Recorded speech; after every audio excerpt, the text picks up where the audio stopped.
예, 안녕하세요. 한림대학교 한림과학원 6차 디지털 인문학 특강 5강 시작하겠습니다. 자, 이번 차수 특강 네 번째와 다섯 번째 특강에는 한국어 이외의 언어 자원에 대한 정보를 공유를 하고 있습니다. 지난 특강에서는 동아시아 한자어 데이터베이스 구축과 관련된 정보를 다루었는데요. 이번 강연에서는 일본의 언어 자원을 다루게 되겠습니다. 강연의 주제는 일본 언어 자원 구축 현황과 활용, 근대 시기를 중심으로입니다. 오늘의 강연에는 계명대학교 일본어학과에 재직 중이신 장원재 교수님이 오셨습니다. 장원재 교수님은 오랫동안 한국과 일본의 어휘를 교류와 비교의 관점에서 연구를 하셨고, 또한 한일 병렬 코퍼스, 대어 코퍼스를 구축하는 작업을 해오셨습니다. 오늘의 강연이 일본의 언어 자원을 이해하고 활용하는 데 좋은 안내가 될 것이라고 기대를 합니다. 바쁘신 중에도 강연 준비하셔서 오신 장현재 교수님께 감사를 드리면서 일상 짧은 소개를 마치고 오늘의 강연을 시작하겠습니다. 네, 방금 소개받은 계명대학교 일본어학과 장원재라고 합니다. 네, 이렇게 디지털 인문학, 그다음 개념생우에 힘을 많이 쏟고 계신 한림과학원에서 특강하게 돼서 영광으로 생각하고 있습니다. 처음 저에게 그 주문하신 내용은 디지털 인문학 특강에서 일본 관련 언어 자원에 대한 특강이 거의 없었다고 하셔서 개념사 연구하고도 관련이 있는 근대 시기를 중심으로 비교적 넓게 말씀드리는 걸로 그렇게 하도록 하겠습니다. 주요 내용은 현재 일본 언어 자원 구축 현황과 아까 사회자님이 말씀하셨습니다마는 소규모입니다마는 제가 근대 한일 병렬 코퍼스를 좀 구축하고 어휘 대조를 하고 있기 때문에 그 부분을 조금 말씀드리는 걸로 그렇게 하도록 하겠습니다. 자, 그럼 첫 번째 일본 언어 자원 구축에 대한 얘기인데요. 일본 언어 자원은 2000년을 중심으로 전후로 생각하시면 될 것 같습니다. 2000년 전에는 신문 기사 데이터베이스라고 해서 CD롬, 텍스트 파일이 들어있는 CD롬을 판매하고, 그 다음에 메이지나 타이쇼의 그 소설들을 텍스트 파일로 만들어서 판매한 게 계기가 돼서 이를 그 자료로 일본어학 또는 문학에서 그 활용한 역사가 있습니다. 2000 이후가 되면은 텍스트 데이터만이 아니고 좁은 의미의 코퍼스들이 등장하는데요. 좁은 의미라고 하는 거는 다 아시다시피 장르를 균형 있게 대규모로 디자인한 언어용으로 만들어진 코퍼스를 보통 말씀드리는데, 네, 그게 2004년에 일본어 구호 코퍼스라고 해서 굉장히 대규모인 구호 코퍼스가 구축이 되고, 그 다음에 2005년도에는 태양 코퍼스라고 해갖고, 근대 코퍼스의 이제 시발이 되는 코퍼스입니다. 태양이라고 하는 종합 잡지를 구축한 코퍼스이고, 그 다음에 2011년에 현대 일본어 문어 균형 말뭉치, 앞으로 BCCWJ라고 하는데, 요 코퍼스가, 그러니까 현대 이제 균형 코퍼스가 되는데, 우리 세종 코퍼스와 같은 건데요. 굉장히 늦게 구축이 되었다는 것을 연도 보시면 알 수 있습니다만, 요거는 일본의 저작권법 때문에요. 굉장히 시간이 오래 걸렸다라고 관계자들한테 얘기 들은 적이 있습니다. 굉장히 중요한 의미를, 현대어 연구에서는 굉장히 중요한 의미를 갖는 코퍼스라고 생각이 됩니다. 그래서 요 코퍼스에 대해서는 조금 더 구체적으로 말씀을 드리겠습니다만은, 자세한 내용은 조금 오래됐습니다만은 2014년에 코퍼스를 활용한 일본어 연구와 일본어 교육 연구라고 하는 제 책에 기술이 되어 있어서 그 부분 참고하시면 될 것 같습니다. 네, 그 균형이라고 말씀이 그저 코퍼스 명이 되어 있기 때문에요. 여기 보시면은 모집단이 있는 것과 없는 것이 있습니다만은, 모집단이 있는 쪽에 있는 부분이 균형이라고 생각하시면 될 것 같습니다. 네, 모집단이 있다는 얘기는 저희들 표본 추출을 하는 경우처럼 1번어의 전체를 모집단으로 두고 그거의 축소판을 만든다 이렇게 보시면 될 것 같습니다만은, 그러면 1번어 전체를 어떻게 에, 확인이 가능하냐라고 하는 게 하나는 출판 쪽이고 하나는 도서관 쪽인데, 이게 뭐냐면은 출판 쪽은 발신하는 쪽이고요. 그 다음에 도서관 쪽은 유통하는 쪽. 그러니까 출판이 얘들 다 되더라도 모든 예를 들어서 서적이 다 읽는 문헌을 읽는 게 아니지 않습니까? 보통 일반 사람들이. 그러니까 에, 에, 잘 읽지 않는 것들도 포함되어 있기 때문에 도서관에서 실제로 그 시민들이 읽은 그 자료를 바탕으로 하면은 더욱더 축소판이 유의미하게 되지 않을까라고 하는 의미에서 도서관 서브 코퍼스 같은 경우에는 각 시도 군에 도서관이 다 있습니다만, 그 도서관에 일반 시민들이 대출한 그 대출 목록을 모집단으로 해서 거기서 무작위 추출했다 이렇게 보시면 될 것 같고요. 그다음에 출판은 서적 같은 경우는 잘 아시다시피 저희 나라도 출판 연감이 있지 않습니까? 출판 연감 같은 거를 모집단으로 해서 거기서 추출했고, 잡지 신문이야 뭐 협회가 다 있기 때문에 뭐가 나오는지 다 알고 있기 때문에 그 대장을 모집단으로 해서 추출했다고 생각하시면 될 것 같습니다. 그 다음에 표본 타입에 고정 길이와 가변 길이라고 하는 게 있는데, 이게 뭐냐 하면은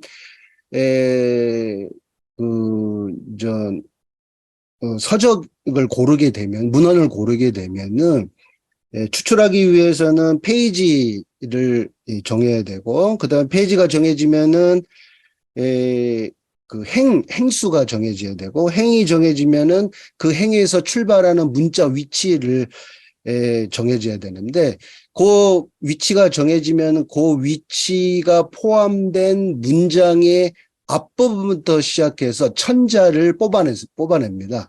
근데 그게 이제 표본이 되는데, 끄트머리도 천자가 되는 끄트머리도 문장이 포함된 끝까지 해서, 그러니까 천자가 약간 넘을 수가 있죠.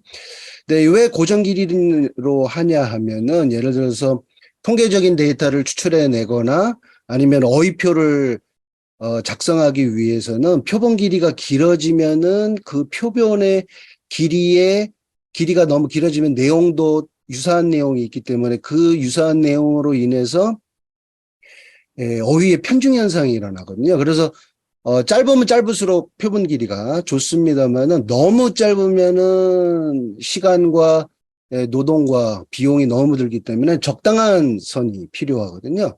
그래서 천자 정도로 생각해서, 요거는 저 고정 길이는 통계용이고요.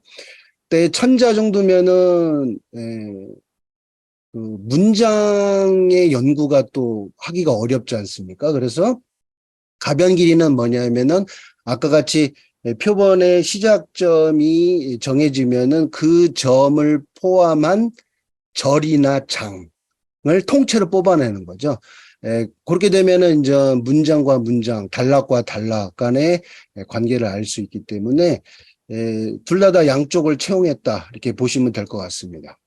네, 그 부분 확인 정도만 하고 넘어가도록 하겠습니다. 이렇게 해서 실제로 뭐 모든 그 산출된 어휘표라든가 그다음에 데이터라든가라고 하는 것들을 지금 유용하게 잘 사용되고 있다 이렇게 보시면 될 것 같습니다. 요거는 지금 현재 국립국어연구소를 중심으로 구축된 언어자원 현황인데요.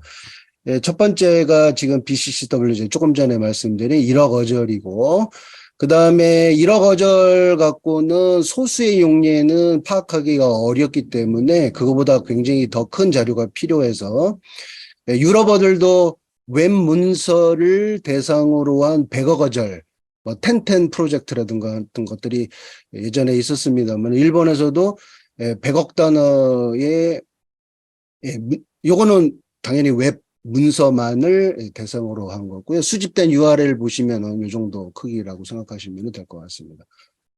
그 다음에 요게 이제 문어라고 생각하면은 아까 말씀드린 국어 코퍼스가 661시간 분량이 구축이 되어 있고, 근데 단 요거는 강연이라든가 학회 발표 같은 게 굉장히 많아서요. 자연 담화가 부족해서 자연 담화가 를 위한 연구를 위한 자료가 필요하다 그래서 요거는 최근에 구축된 건데 일본어 일상 회화 코퍼스라고 해갖고 200시간 분량이고요. 요거는 재미나는 게 음성 데이터는 물론이고 영상 데이터도 제공이 되고 있습니다. 그래서 지금 그 멀티미디어 코퍼스 같은 건데요. 그러니까 시선이라든가 그 다음에 언어 행동, 비언어 행동까지도 지금 연구가 가능할 거라고 그렇게 판단하고 있고요. 그 다음에 쇼와 코퍼스는 그 일본 연호의 쇼와입니다. 근데 요거는 현재 그 만든 것이 아니고요. 예전에 일본 국립국어연구소에서 구축한, 그러니까 테이프죠. 테이프로 했던 것을 전자화해서 다시 발신하고 있고, 그 다음에 국회회의록은 언어용 코퍼스는 저희들도 그 국회회의록이 다 공개가 돼 있지 않습니까? 근데 요것도 1945년 이후기 때문에요. 47년이죠. 47년 이후기 때문에 현대어에 가장 가까운 통시 코퍼스라고 보시면 될 것 같은데, 이 부분도 현대어를 연구하는 데 있어서도 상당히 중요한 코퍼스이기 때문에 일단 올려놨고, 이거는 국립국어연구소에서 구축하는 것은 아닙니다. 네. 그 다음에 이제 일본어 방언 코퍼스라고 그래갖고, 요것도 국립국어연구소에서 이미 구축한 그 담화 자료와 그 다음에 언어 지도 같은 것들을 전부 포함한 방언 코퍼스가 지금 발신 중에 있고 있습니다. 지금 홋카이도의 아이누어가 이제 소멸 언어로 지정이 돼서 그 부분이 지금 굉장히 열심히, 그다음에 오키나와 쪽하고요, 굉장히 열심히 지금 구축 중에 있고 아마 이어서 방언 코퍼스 안에 그런 것들이 아마 들어갈 거라고 생각하고 있습니다. 그 다음에 이제 저희들이 지금 주목하고 있는 지금 일본어 역사 코퍼스인데요. 요게 구축 시작된 지 근 10년 정도 됐습니다만은 나라 시대에서부터 타이쇼 쇼와 다음까지 그 전까지죠. 그 전까지 이제 역사 코퍼스가 이제 구축이 거의 완료되었다고 보시면 될 것 같습니다. 역사 코퍼스의 세부 사항을 보시면은 나라 시대의 만엽집, 잘 아시는 만엽집, 요게 7세기, 8세기 건데요.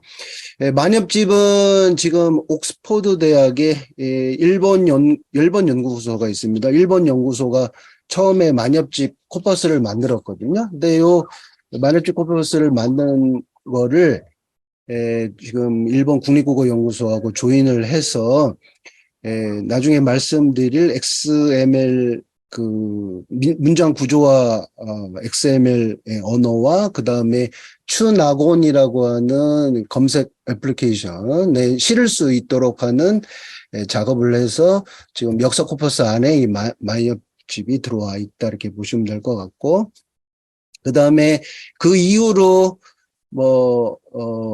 중고, 중세, 근세 시대에 지금까지 국어사, 그러니까 일본어사죠. 일본어사에서 꼭 다뤄야 될 문헌들이 거의 대부분 전자화돼 있다 이렇게 보시면 될 것 같습니다.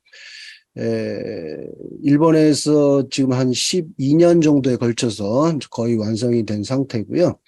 그 다음에 지금 근대어 같은 경우가 저희들이 굉장히 주목해야 될 부분이기도 한데요. 이것도 아까 그 태양 코퍼스를 시발로 시작해서 잡지, 종합 잡지죠. 그 다음에 교과서, 국정교과서입니다. 그 다음에 구어자료, 그 다음에 근대 소설, 그 다음에 신문, 그 다음에 락국어에서 이거는 적습니다만은 하나의 그 그때 당시에 뭐 그 구어체죠. 구어체를 알 수 있는 뭐 좋은 자료이기 때문에 구어 자료인 락국어까지 해서 전체의 상당 부분이 근대어 자료라고 이렇게 보시면은 될 것 같습니다. 자세한 사항은 일본 국립국어연구소 코퍼스 개발센터에 들어가시면은 자세하게 알 수 있고, 지금 여기 형태소 이거 단단히 장단위는 조금 이따가 다시 제가 말씀드리도록 하고, 단단위는 형태소 단위라고 생각하시면 되는데, 요거는 지금 2023년 3월 최신 버전이라고 생각하시면은 될 것 같습니다. 여기 잡지 부분에 대한 세부 내역을 보시면은 이렇게 됩니다만은 지금 여기 일본어로 되어 있어서 굉장히 죄송합니다만은 요게 코어고요. 요게 비코어라고 되어 있는데 코어라고 하는 거는 뭐냐면은 뭐 핵심의 의미인데 코퍼스 핵심이라는 의미라기보다는 그 형태소 분석한 그러니까 모든 태그를 전부 사람 손에 의해서 수정했다 이렇게 생각하시면 될 것 같고 요 코어의 데이터를 학습해서 형태소 분석 다시 한 게 비코어라고 생각하시면 될 것 같아요. 물론 당연히 비코어는 사람 손에 거치지 않은 거기 때문에 오류도 당연히 있다 이렇게 보시면 될 것 같습니다. 이 중에서 태양 코퍼스가 제일 메인이라고 보시면 될 것 같습니다만은 태양 코퍼스가 처음으로 만들어졌기 때문에 종합 잡지입니다만은 1901년을 기준으로 8년 간격으로 샘플링을 했고요. 1895년은 그 태양 잡지가 처음으로 간행된 시기이기 때문에 1895년이라고 생각하시면 될 것 같습니다. 그리고 요게 이제 메이지 초기 부분이 아니기 때문에 메이지 초기 부분은 따로 그 이후에 굉장히 유명한 메이로쿠 잡지라든가 동양 학예 잡지라든가 고쿠민노 토모라고 하는 잡지를 추가적으로 그러니까 이제 메이지 초기 쪽의 언어 양상을 파악하기 위해서 초기 쪽으로 다시 구축을 했고 그 다음에 지금 빨간 부분으로 표시된 이 잡지들은 종합 잡지이긴 합니다만은 굉장히 남성들이 많이 본 잡지이기 때문에 밑에 부분은 한자 보시면 아시겠지만 여자가 있고요. 그 다음에 부인이라고 적혀져 있듯이 여성을 위한 잡지입니다. 그래서 예를 들어서 태양과 연도도 보시면 굉장히 태양하고 유사한 거를 알 수가 있는데 남성어와 여성어를 파악하기 위해서 여성 잡지도 포함이 됐다. 이렇게 보시면 될 것 같습니다. 네, 구축을 어떻게 했느냐라고 하는 부분인데요. 요거는 저 메이로쿠 잡지의 제1호의 첫 번째 논문인데요. 여러분들 잘 아시다시피 니시 야마네라고 하는 지식인 번역어도 많이 만들어낸 사람인데요. 그 사람이 양자라고 되어 있는 게 결국 서양의 글자기니까 알파벳을 나타내는데 알파벳으로 국어 그러니까 일본어를 기술하는 논 그러니까 방법론이죠. 그러니까 방법론에서 한 논문인데요. 이때 당시에는 지금은 히라가나로 적습니다. 조사조동사가 전부 가타카나로 되어 있고 그 다음에 여기 첫 번째 줄의 끄트머리를 보시면은 나토라고 적혀져 있습니다만은 이때 당시에 나토라고 적혀져 있다 하더라도 나도라고 읽거든요. 타금이 있는 겁니다. 물론 타금이 있는 기술된 메이지 서적도 있지만 없는 것도 굉장히 많거든요. 근데 읽는 거는 나도라고 타금이 있는 쪽을 읽었습니다. 그래서 요거는 지금 검색용 문장 구조화예인데요. 요거는 예를 들어서 형태소 분석이 되지 않은 부분에 XML로 구조화 시킨 건데 여기 보시면은 나도라고 돼 있고 타금이 탈락됐다고 그 기술이 되어 있습니다. 그러니까 나중에 뭐 이거를 봐도 알 수 있고, 그 다음에 이거를 구현화한 요거는 나중에 드릴 검색 프로그램인 추나공에서 지금 첫 번째 부분을 제가 지금 검색한 건데, 요지로 양자로 검색한 부분인데, 지금 요 부분이 원문 그대로입니다.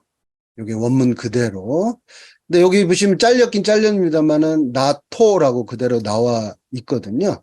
근데 나토라고 검색을 할 수가 없기 때문에 이거를 요쪽 보시면은 여기도 지금 뒤에 부분이 지금 표시가 협소화돼서 안 보입니다만은 나도라고 되어 있습니다. 그러니까 요 부분은 검색용이고요. 그다음에 가타카나도 전부 히라가나로 고쳐져 있다라고 하는 거 볼 수 있듯이 있습니다만은 그러니까 나도라고 검색을 하면은 여기 원문에서는 나도라고 되어 있을 수도 있고 나토라고도 되어 있을 수 있습니다. 그러니까 원문도 확인할 수 있도록 문장 구조화의 그 중충화라고 하는 국립국어연구소는 그렇게 설명을 하더라고요.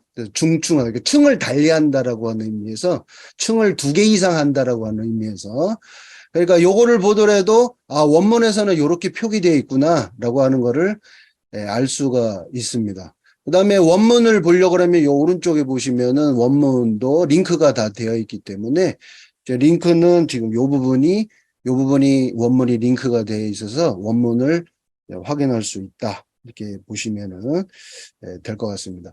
이 중충화는 에도 시대 이전의 문장도 그렇습니다만은 메이지 시대 때의 문장만 보더라도 예를 들어서 한자 같은 경우 세로로 쓰지 않습니까? 오른쪽 루비라고 해서 읽기나 의미를 단 게 있거든요.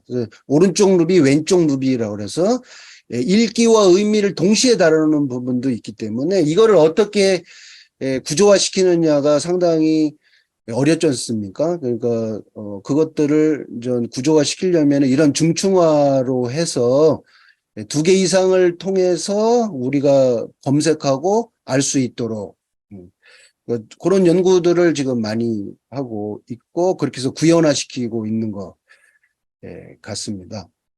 자, 앞으로의 얘기인데요. 지금 현재 진행 중인 언어 자원이 지금 쇼와 헤세 코퍼스인데 이것도 쇼와 헤세도 연어입니다. 지금 말씀드렸다시피 일본어 역사 코퍼스의 근대 부분이 1925년 정도까지로 지금 되어 있어서 아까 말씀드린 균형 코퍼스 BCCWJ가 그 표본이 1975년 전후 사이서부터 시작이 되거든요. 그래서 1925년 이후와 1974년 5년 전후까지가 지금 비어 있는 상태입니다. 근데 요 베이스가 되는 부분은 아까 말씀드린 제 그 2014년 책에서 한 건데 요 부분이 이제 비어 있다라는 기술도 그때 했었고 합니다만 한국 쪽에서는 지금 뭐 너무나 잘 아시다시피 지금 뭐 연세대나 한림과학원 쪽에서 이런 잡지 코퍼스를 지금 구축했고 지금 연구 진행 중에 있기 때문에 요 부분이 지금 조금은 아마 메워져 있는 부분이기도 합니다만은 지금 일본에서도 요 부분이 지금 적기 때문에 지금 현재 쇼와 헤세 코퍼스가 구축 중에 있다 이렇게 보시면 될 것 같습니다. 구체적으로는 잡지와 신문 그리고 서적입니다만은 잡지와 신문은 앞서 역사 코퍼스의 근대화, 근대어 코퍼스가 잡지와 신문이 다 있기 때문에 그것과 있는 연결하는 의미에서 필요하고요. 그다음에 서적 같은 경우는 독자층이 베스트셀러를 베이스로 한다고 하더라고요. 독자층이 넓고 사회적 영향이 크기 때문에 그런 것도 있고, 그 다음에 매지의 일부분하고, 그 다음에 해세, 지금 현재 그 BCCWJ의 서적 부분이 굉장히 큰 부분을 차지하고 있기 때문에 그 부분하고 연결 가능하다는 특색이 있습니다. 그 부분이 지금 국립국어연구소에서 진행 중에 있는데 아마 그 쇼와 해세 코퍼스가 아마 일본 자세하게는 아직 두고 봐야 됩니다만 국립국어연구소에서 대규모로 구축하는 코퍼스는 아마 여기까지가 되고 앞으로는 개인이 구축한 코퍼스를 발신하는 쪽으로 가지 않을까. 요거는 제 추측이 아니고요. 금년서부터 새로 시작된 국립국어연구소의 그 방침이 있는데요. 일본에서는 국립이라고 시작되는 연구소와 대학들은 6년 단위로 모든 게 끊거든요. 예산도 6년 단위고 앞으로의 계획도 6년인데 올해서부터 다시 시작을 했거든요. 근데 올해부터 다시 시작하면서 제가 그때 발표 현장에 있었습니다만은 그때 얘기한 부분입니다. 그러니까 대규모 코퍼스를 앞으로 계속해서 연구소에서 구축하기보다는 지금까지 대규모 데이터를 구축한 거를 관리를 하고 그 다음에 노하우를 개인들이나 소규모 연구소에다가 전수를 하는 쪽으로 한다라고 하는 거죠. 근데 개인이나 작은 연구소들은 필요한 부분들을 소규모로 구축을 하고, 근데 구축할 때는 그 국립국어연구소의 구축 방침에 따라서 국립국어연구소에다가 데이터를 넘기면은 추나곤이라는 아까 그 검색 툴에 실을 수 있도록 하는 그런 방식으로 코퍼스의 허브 역할, 발신의 허브 역할을 하는 쪽으로 가지 않을까라는 얘기를 한 거를 올 초에 들은 적이 있어서 이 부분 지금 여기다가 실어놨고요. 실제로 지금 그 요 앞에 논문이 있습니다만은 매지 초기에 물리기 교과서를 지금 요 형태로 해서 발신할 예정이라고 알고 있습니다.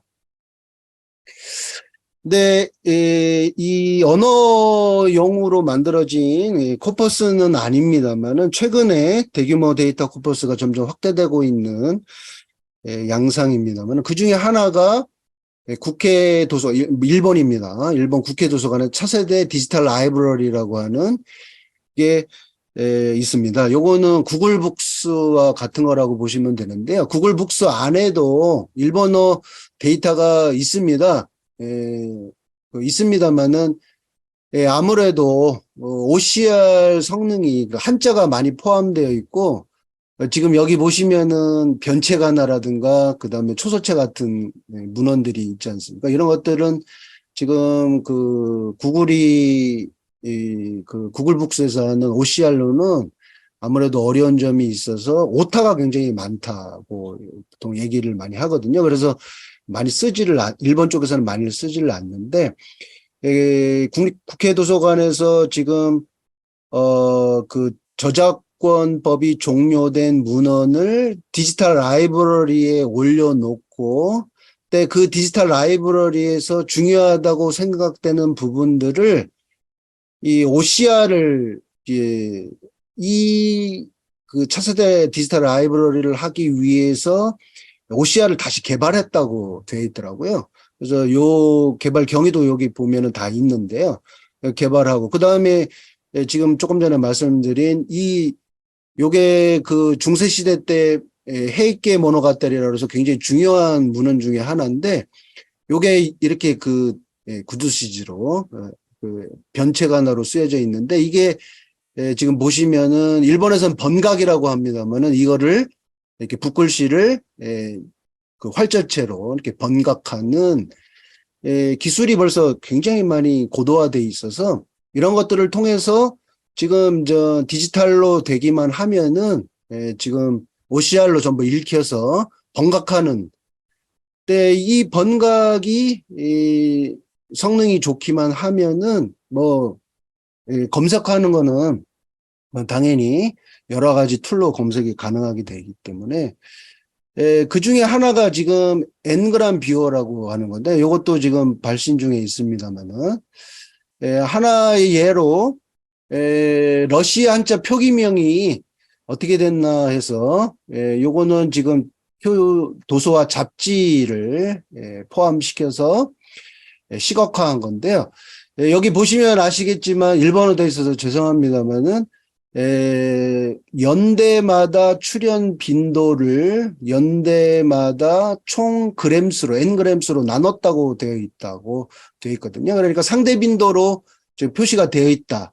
각 연도마다 데이터량이 다르기 때문에 절대 빈도로는 할 수가 없어서 비교할 수가 없어서 상대 빈도로 표기한다고 되어 있고요. 상대 빈도가 된다는 얘기는 전체 추이를 알 수 있다라는 얘기고요. 지금 여기 보시면은 노나라 노자에 러시아가 이게 마테오 리치의 서적서부터 있는 표기명이지 않습니까? 요것들이 보면은 이미 메이지 초기에 굉장히 많이 쓰이고 있다가 없어지고 대신에 나타나는 게 뭐냐면 이슬로째 러시아가 나타나서 사라지거든요. 근데 요 사라지는 시점이 이제 가타카나로 변해가는 시점인데 지금까지의 그 러시아 명에 관련된 연구와 이 연도를 보면은 굉장히 지금까지 연구의 유사한 형태가 그대로 그 N그람 뷰어에서 볼 수 있다라고 하는 거를 알 수가 있었습니다. 근데 상대 빈도가 된다는 게 굉장히 중요한 의미를 갖고 있다라고 저는 생각이 돼서, 근데 상대 빈도가 된다는 얘기는 카운트가 된다는 얘기이기 때문에요. 그 부분이 아마 앞으로 전자화가 되고 OCR로 고도화가 되면은 굉장히 여러 연구가 가능하겠다. 근데 그 여러 연구가 가능한 것 중에 하나가 뭐냐면은 단어사 연구인데요. 아시다시피 일본 어휘 연구의 매우 고전적인 분야고 굉장히 연구 성과가 굉장히 많습니다. 잘 아시다시피 일본 국어 대사전 50만 단어가 들어있는 사전입니다만 13권짜리 여기에 각 단어마다 어사란이라는 그 란이 있습니다. 그러니까 지금까지 연구된 그러니까 단어의 역사죠. 단어의 역사가 실려 있다라고 보시면은 될 것 같고요. 요게 지금 일본 국어 대사전이 2판까지 나와 있기 때문에 2판이 출판되기 전까지의 연구 성과가 들어있다라고 보시면 되고, 그 다음에 요 두 개는 뭐냐면은 각 단어의 연구 목록이라고 생각하시면 됩니다. 각 단어에 논문이 몇 개 있나? 몇 개라기보다도 뭐 논문 아니면 서적 같은 것들이 실려 있다고 보시면 되고, 이 세 번째 거는 고려대학교 지금 은퇴하셨습니다만 이한석 교수님이 작업하셨는데, 이 부분 어떤 단어가 어떤 연구가 되어 있나를 보기 위해서는 이 두 개를 보시면은 될 것 같고, 밑에 거 두 개는 지난주에 발표하신 데이터베이스에 실른다고 하는 게 요거였고요. 제가 제가 올린 게 요겁니다. 요 사전이고요. 요 사전보다는 마지막 사전이 그러니까 단어 수가 굉장히 더 많다라고 보시면 될 것 같고요. 최신 자료까지 포함되어 있다라고 보시면은 될 것 같습니다. 그 다음에 요거는 지난주에 보고 참고로 더 적어 놓은 건데요. 요분하고 요분이 일본의 잡을 갖고 계시면서 굉장히 활약을 많이 하시는 분인데, 요분들이 다 근대어 쪽. 요번은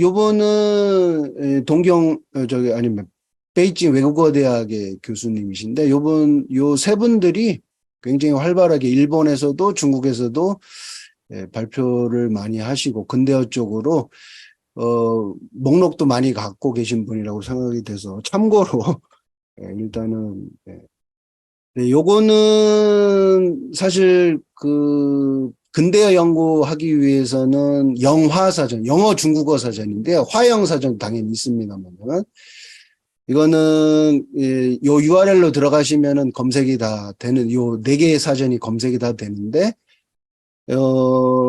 제가 이제 석사 박사 때 이제 연구할 적에 열심히 찾아본 사전들인데 뭐 이렇게 검색이 될 정도다 보니까 아무래도 아까 여기 그 한 단어 연구하는데 예전에 30년 전에는 10년 걸렸다. 이게 사실 우스갯소리로 하는 얘기고요. 실제로는 한 3년 정도 필요하다. 실제로 그 정도 그 정도 어렵다는 얘기죠. 그 정도 어려운데 뭐 한 1년 정도로 줄어들지 않겠나라고 하는 게 지금 이런 데이터베이스는 물론이고 이런 사전까지도 데이터베이스가 돼서 그런 게 가능하지 않겠나 한 거고 4번에 색깔을 칠해 놓은 거는 그 아까 니시 야마네 같은 일본 지식인들이 그 롭샤이드 영화 사전을 구입을 해서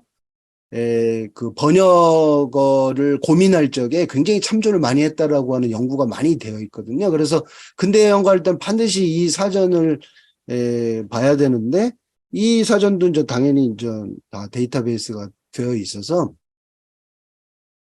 연구하기가 뭐 쉽다라고 할까요? 하면은 좀 이상한 말씀이 될 수도 있습니다만은 그렇게 됐던 얘기. 그 다음에 이제 영화 사전, 그러니까 이 화는 이제 일본어의 화입니다만은 영화 어림 집성이라고 해번이라고 하는 선교사가 초판, 재판, 3판 해갖고 저희 나라에도 게일이라고 하는 선교사가 지은 사전처럼 이렇게 세 판이 있는데요. 굉장히 베스트셀러였고요. 굉장히 일본어 연구, 근대어 연구하는 데 중요합니다만 이것도 데이터가 전자화돼 있다. 근데 이런 쪽에서 굉장히 근대어 연구가 쉽게 하게 됐다라고 하는 거를 말씀드리고 싶었고, 그 다음에 여긴 적지는 않았습니다만은 또 하나의 이중어 사전이죠. 대역 사전이 난화 사전이라고. 난이 뭐냐면은 네덜란드의 난입니다. 난학이라고.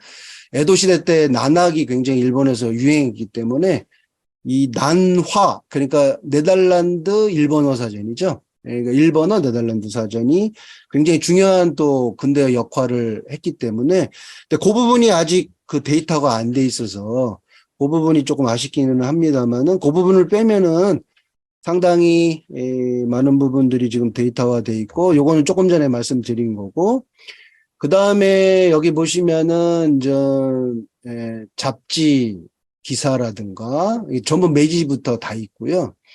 그 다음에 요미다스 역사관이라고 하는 건 요미우리 신문이 메이지 시대에 그 자기들이 발행한 초간연서부터 전부 다 발신을 하고 있고 고베 대학에서 1911년부터 신문 기사를 이렇게 발췌한 게 있는데 그 발췌한 기사를 지금 발신하고 있고 그 다음에 메이지 정부에 의해서 발신한 백과사전 같은 거 지금 전부 디지털로 발신하고 있고요. 아사신문에서도 지금 다 발신하고 그러니까 이런 것들이 물론 전 이용료가 요미우리 신문이라든가 아사히 신문 같은 경우는 돈을 받긴 합니다만은 발신을 하고 있고 또 이런 것들을 이용하면은 굉장히 정교한 단어사 연구도 가능하고요.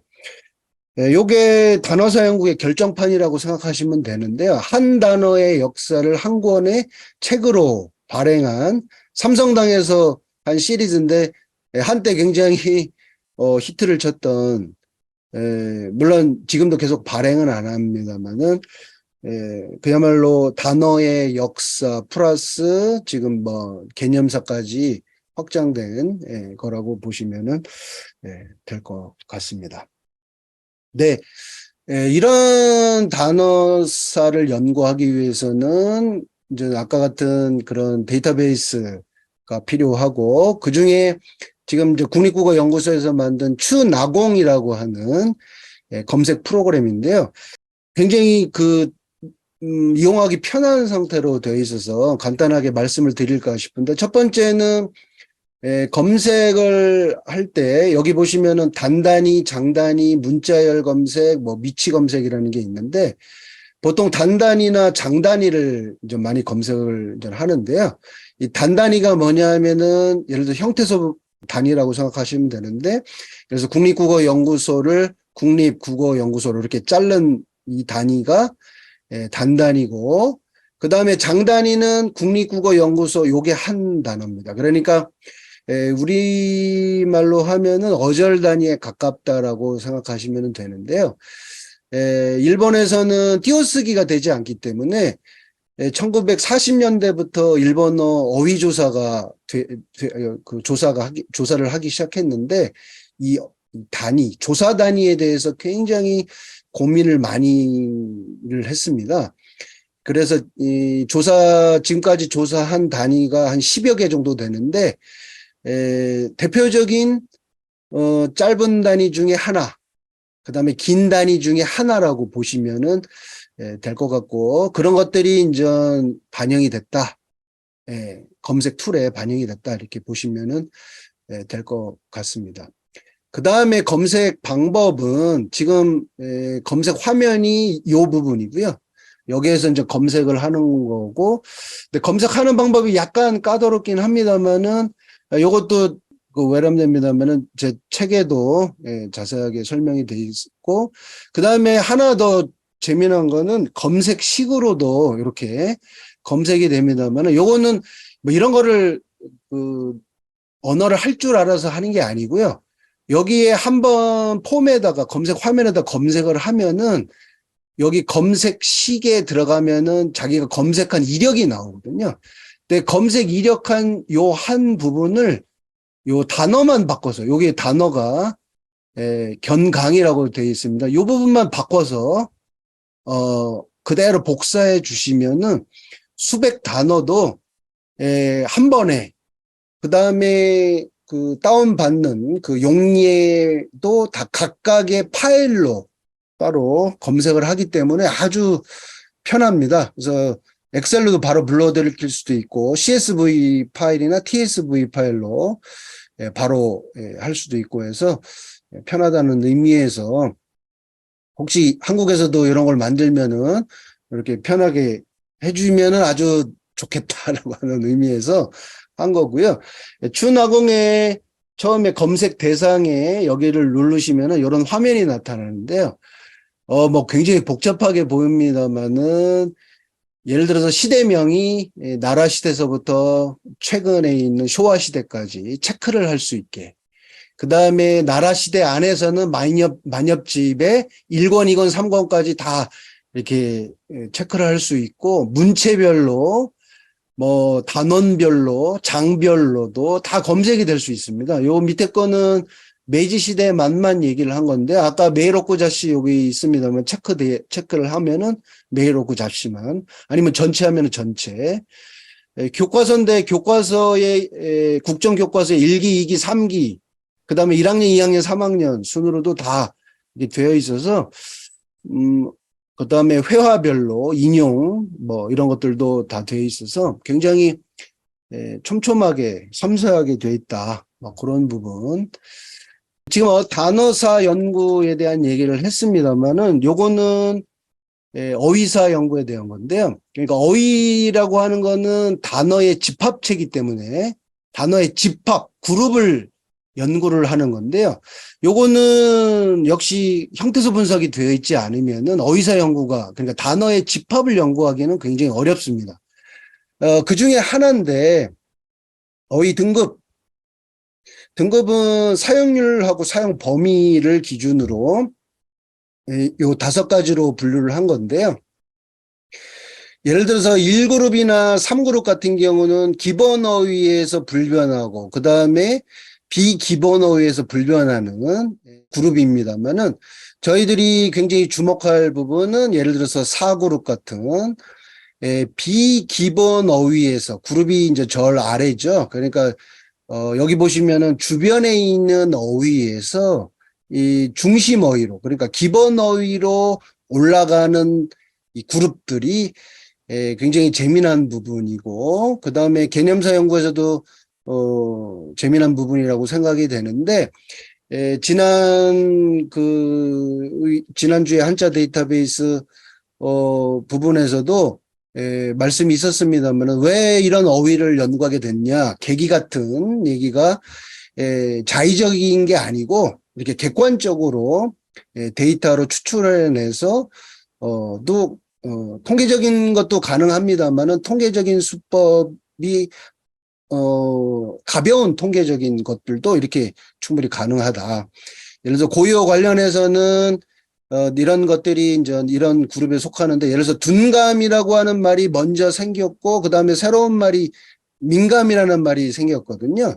이런 것들이 이제 쌍으로 이렇게 생기면서 이제 의미가 확장이 되고, 그 다음에 새로운 투자라든가 당이라든가 그 병원 같은 게 새로 생기면서 이런 말들이 생겨난다라고 보시면 될 것 같습니다. 이런 것들이 가능하게 된 거는 지금 여기 URL 들어가시면 각 시대별로 어휘표라고 하는 거는 빈도수가 다 제시되어 있다라는 얘기죠. 빈도수가 제시가 돼 있다는 얘기는 여러 연구가 가능하다라고 보시면 될 것 같습니다. 근데 이런 연구를 할 수 있다라고 하는 거는 이제 형태 분석이 굉장히 자유롭게 된다라고 하는 건데요. 웹 참여매, 웹에서 할 수 있다라고 해서 웹 참여매인데요. 당연히 컴퓨터에 다운로드를 받아서 할 수도 있는데, 일본의 형태소 분석 프로그램의 가장 중요한 부분은 이 부분입니다. 한국에서 아직 안 된 부분인데, 웹 참여매는 카브 형태소 엔진에 유니딕이라고 하는 사전이 결합이 되어 있는데, 이 유니딕의 버전을 예를 들어서 현대어 버전이 아닌, 그러니까 저희들이 근대어 쪽을 많이 한다고 그러면은 근대어 문어 쪽에 체크를 하게 되면은 근대어 유니딕 사전으로 분석이 됩니다. 그러니까 사전을 달리를 하는 거죠. 시대별로. 그 다음에 문체별로. 그러니까 근대어도 여기 보시면은 근대어 구어는 없습니다만은 요 근현대 구어 소설이라고 체크가 가능하고요. 근세 같은 경우는 근세 시대의 구어, 근세 시대에 여기 가미가타 상방이라고 써 있는 거는 뭐냐면은 교토거든요. 교토, 오사카. 여기 에도라고 하는 건 동경입니다. 동경방언까지 동경방언의 구어를 분석할 수 있는 유니딕 사전이 다 구비가 돼 있어서 이 체크를 하면은 분석의 향상도가 굉장히 높아집니다. 그래서 지금 뭐 제가 근대어 쪽을 많이 하는데 근대어 같은 경우는 한 92% 정도까지 정확도가 올라가기 때문에 뭐 큰 불편함 없이 분석이 가능하다 이렇게 보시면 될 것 같습니다. 자, 남은 시간 뭐 소규모로 제가 지금 구축하고 있는 거라 그렇게 뭐 별 볼 일 없는 건데 약간 정도 소개를 하는 걸로 그렇게 하도록 하겠습니다. 요 그래프는 현대 일본어와 중국어의 고빈도 단어인 천단어가 언제서부터 출현하는지에 대한 조사를 한 겁니다만은 일본어를 보시면은 지금 이 천단어가 되는 시점이 1930년, 40년입니다.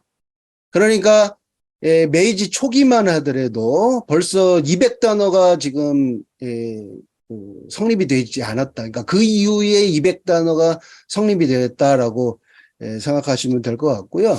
중국어는 조금 메시대 때 그 19세기 말 20세기 초가 900단어 정도가 돼 있으니까 100단어 정도가 뭐 나중에 아시겠지만 일본어의 근대어, 신어가 이제 차용이 되는데요. 그 100단어가 차용이 된다고 생각하시면 되고, 이제 한국어 같은 경우는 이런 조사가 없는데요.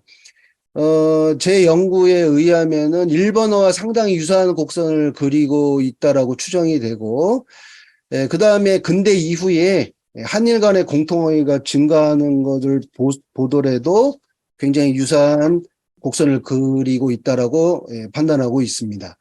근데 이 곡선을, 이 상승하는 곡선의 대부분은 뭐냐 하면은, 여기 보시면은 아시겠지만, 어종별로 구분을 하면은 이 한자어가 한자어만 급증하고 있는 것을 알 수가 있죠. 고유어는 오히려 떨어지고요.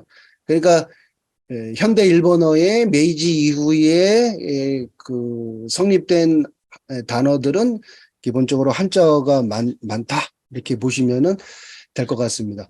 그래서 이런 한일 간의 그 메이지 이후, 근대 이후죠. 이후 어떠한 차이점과 유사점을 가지고 현대어로 성립이 되는지 그 부분이 이제 저의 가장 알고 싶어하는 부분이기도 해서 그런 부분을 규명할 필요가 있고 그 등가의 자료가 그걸 하기 위해서는 등가의 자료가 필요한데 지금까지의 구축된 자료로는 이제 한계가 많이 보인다.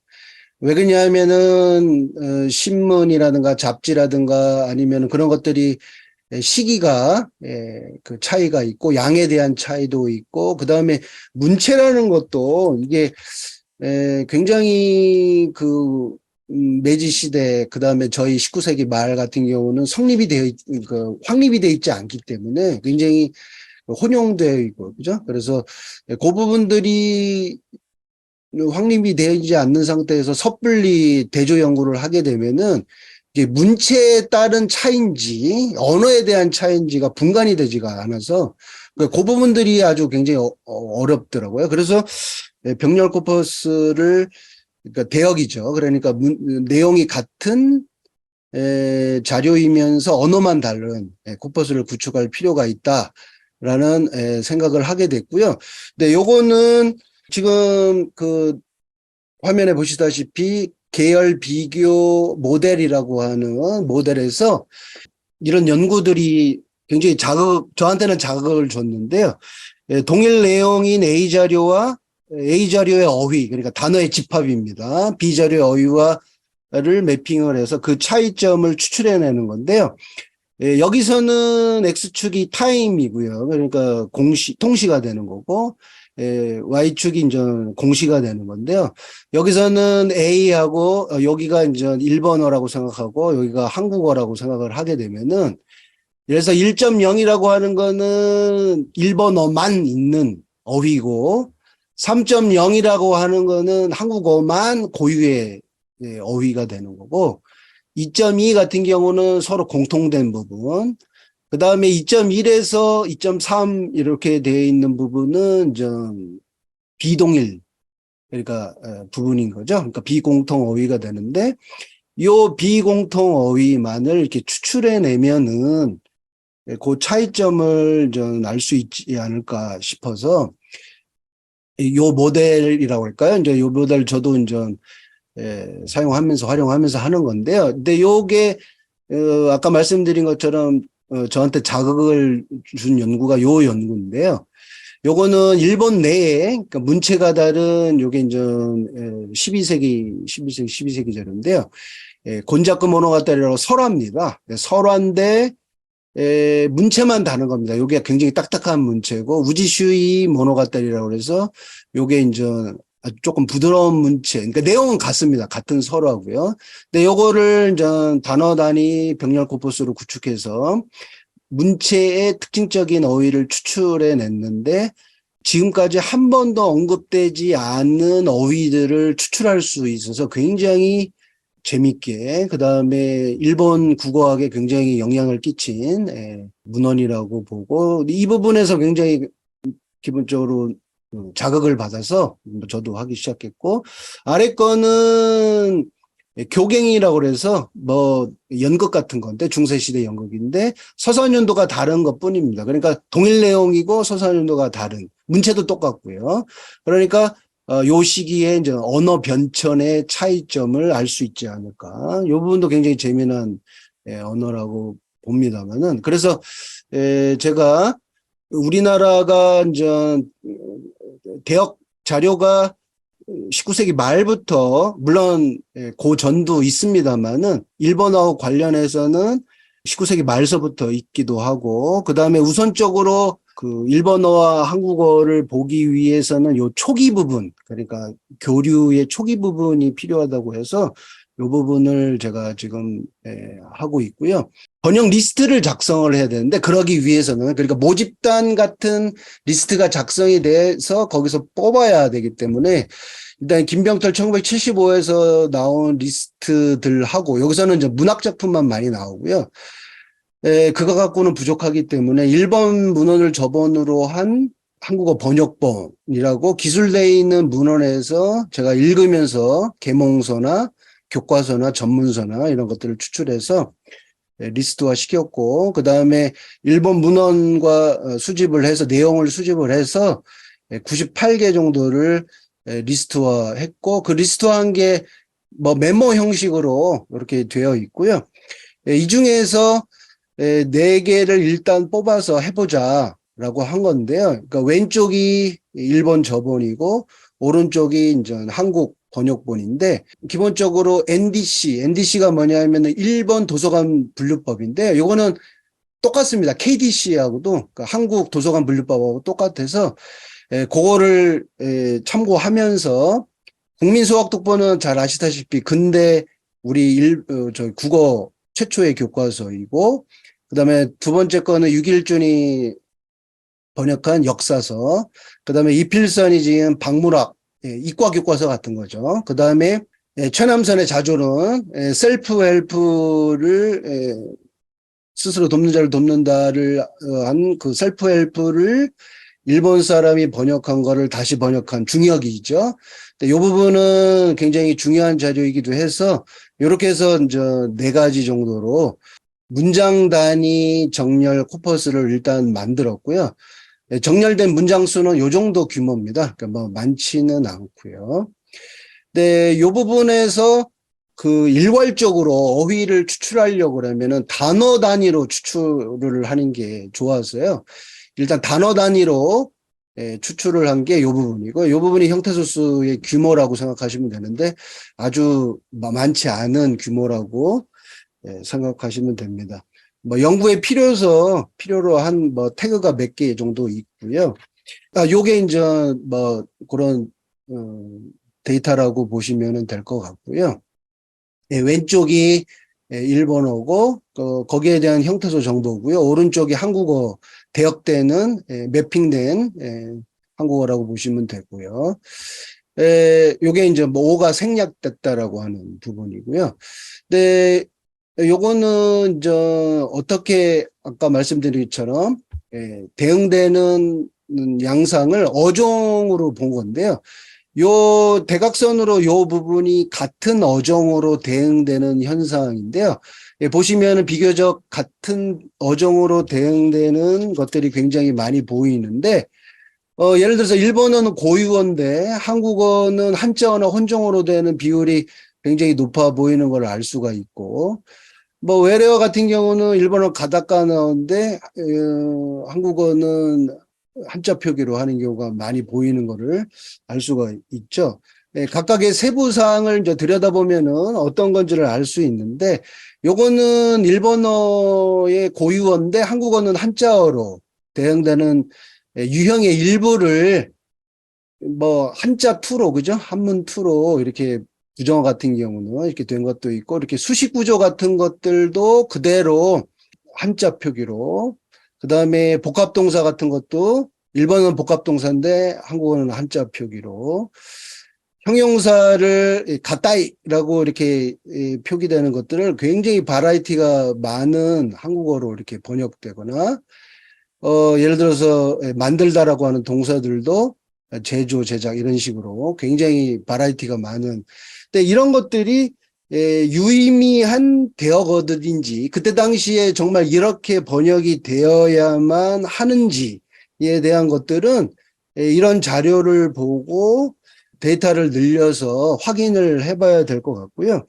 그 다음에 일본어 한자어에 대한 한국어의 한자어 대응 같은 것들도 요거 같은 경우에는 비동일 대응의 이음절 한자어만 앞에 요소와 뒤 요소를 구분해서 해놓은 건데 요거는 완전히 다른 거고요. 요거는 앞부분만 같은 거고 요거는 뒷부분만 같은 건데 아시다시피 철학이라는 말이 일본에서 의미 개변돼서 나타났다고 하지 않습니까? 근데 이거를 한국어에서는 이렇게 번역이 됐고, 출판도 일본에서 만들어진 한자어인데 요렇게 됐고요. 그다음 출장도 일본에서 만들어진 한자어인데 요렇게 됐고, 물론 출장이라든가 출판이 들어왔는지 안 들어왔는지, 그 다음에 들어왔는데도 불구하고 이렇게 번역이 된 건지 이런 것들을 확인이 돼야 되고, 그 다음에 상하, 그때는 사실 구번이 거의 없었거든요. 네, 이렇게 번역이 된다든가. 그 다음에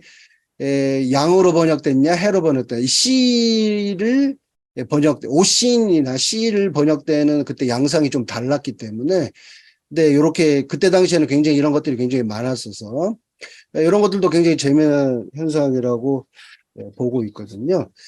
근데 비동일 쪽에서 하나 재미난 것들을 이렇게 보면은 예를 들어서 발명이라는 말이 이거는 국민수학 독본을 저본으로 참고한 부분인데 발명을 그대로 한국어도 발명이라고 한 부분들이 그대로 번역된 부분들을 알 수 있거든요. 그 요추를 발명하기도 하고요. 법칙을 발명하기도 하는 용례들이 나타나고 하는데 극소수의 얘기는 소수의 얘기는 합니다만은 늦게 왔다라고 하는 변명을 한다라고 하는 일본 문장이 한국어에서는 더딘 연유를 발명하면이라고 하는 발명으로 번역됐고 배우다라고 하는 거를 발명한다라고 하는 거를 알 수가 있거든요. 그러니까 예를 들어서 단어 정렬로 추출해내면은 10개가 아마 추출해낼 건데 80%가 동일 대응이고 20%가 동일 대응이 되지 않지 않습니까? 그러니까 8개는 지금 여기에 보는 것처럼 발명의 의미 변화가 근대 이전에는 일본하고 한번 달랐다가 근대 이후에는 인벤션 디스커버리의 번역어가 발명어로 되었다가 이게 이제 인벤션은 발명어로 디스커버리는 발견으로 분화가 되는데 이 분화되는 과정이 그대로 담겨져 있다 이렇게 보시면 될 것 같거든요.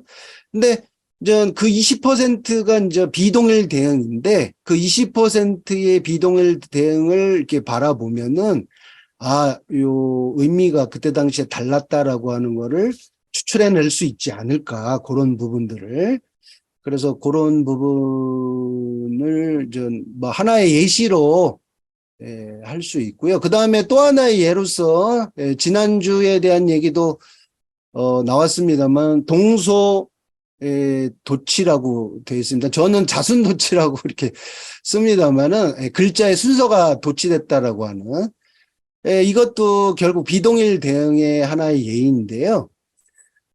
왜 이런 게 나올까? 근데 그 기존의 중국어에서도 이 자순이 도치된 한자어 페어가 굉장히 많은데요. 근대 이후에 새로 생긴 것들도 굉장히 많다라고 하는 게 여러 조사를 통해서 일본에서는 알려져 있습니다. 근데 이런 것들이 어떻게 존재하였고 그 다음에 현대어로 이행하는지 이런 조사가 한국어 일본에서는 거의 안 돼 있다라고 보시면 될 것 같아서 그 백렬 코퍼스를 대상으로 조사를 해보니 예를 들어서 요게 이제 있다는 표시인데 동그라미가 일본어에는 두 가지의 자순도치 페어가 있으면서 한국어에는 어느 한쪽에는 없는 유형 5, 9, 13 같은 경우는 한국어의 양쪽에 페어가 다 있으면서 일본어에는 한쪽만이 있거나 없는 유형을 봤더니 5, 9, 13 유형이 굉장히 많더라라고 하는 거를 이제 알게 됐고 그럼 왜 한국어에 자순도치 한자 페어가 많을까라고 하는 건데 요거는 유추의 영역을 벗어나지 못해서 죄송한 말씀입니다만은 아까도 어종 대응을 살펴보면은 일본어보다 한국어가 한자 비율이 높은 것을 알 수가 있고 그 다음에 요 5, 9, 13 유형의 출처라고 그럴까요? 출처를 보면은 중국에 출전이 있는 것들이 훨씬 더 많더라. 60% 정도 된다라고 하는 결과와 그 다음에 일본 연구입니다. 노무라 2013에 의하면은 병렬 구조, 동사, 형용사, 명사, 명사로 된 구조가 구조가 일본어보다 중국어가 훨씬 많더라라고 하는 결과를 보면은 자순도체 한자라는 게 굉장히 유사한 의미의 한자와 성분이 비슷한 것들이잖아요. 그러니까 그런 것들이 중국어에 많고, 이 중국어가 한국어에 많고, 그러니까 한국어에 자순도체 한자가 많지 않겠냐, 막 이런 유추를 하게 되는데 정확한 거는 아직 잘 모르고요. 막 이런 연구도 가능하다라고 하는 거고요. 그 다음에 이제 다 끝났습니다만은 예를 들어서 신편 박물학에 성장의 일본어는 성장이라고 되어 있습니다. 한국어는 장성이라고 되어 있고, 일본의 성장인데 생장으로 한국어는 번역이 되어 있고, 그 다음에 성장에 한국어도 성장, 뭐 성장선에 대해서 성장선. 그러니까 일치하는 것도 있고, 거꾸로 돼 있는 것도 있고, 라고 하는 것들이 많아서, 아니, 이제 요게 도대체 어떻게 된 거지 하면서 찾아본 게, 요게 이제 일본어의 장성과 성장을 찾아봤더니, 성장은 일체 용례가 나타나지 않고, 성장만 나타나는데, 이 성작의 용법이, 명사적 용법과 동사적 용법이요. 이게 보면은, 오른쪽에 이제 상대 빈도로 나타낸 건데, 처음에는 동사 용법이 많다가 1925년 정도가 되면은 명사 용법이 많아지는 역전 현상이 일어나거든요.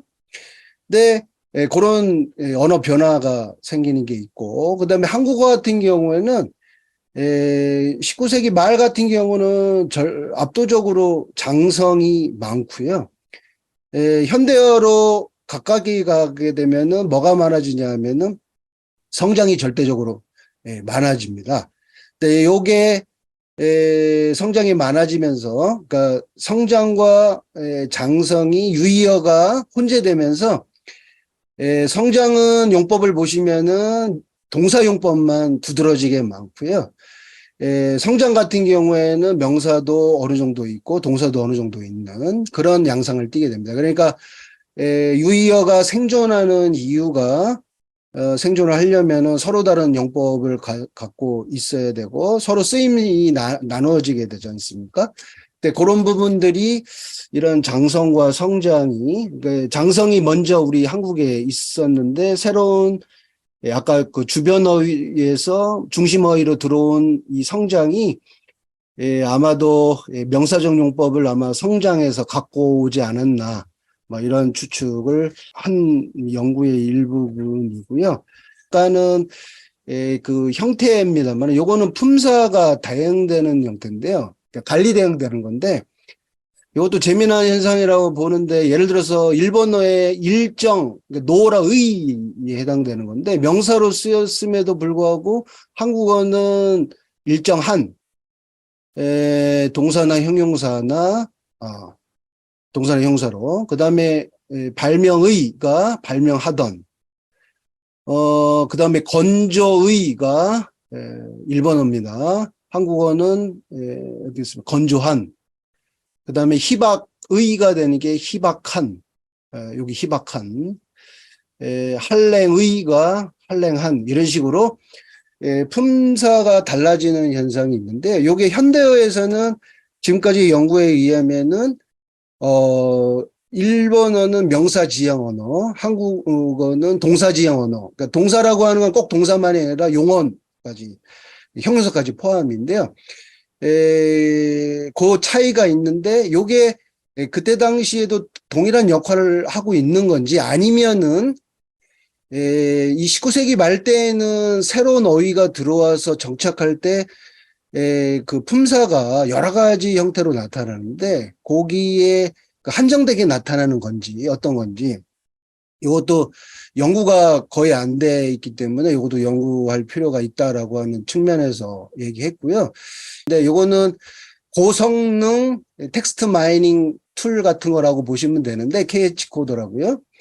근데 요거를 왜 소개하려고 했냐 하면은, 여기 보시면은 인터페이스 랭귀지를 한국어로 하면은 한국어로 메뉴 바가 다 볼 수가 있고요. 그 다음에 형태소 분석도 아까 말씀드린 메카브 검색 맵카브 형태소 엔진에 한딕이라고 하는 거를 플러스해서 형태소 분석이 됩니다.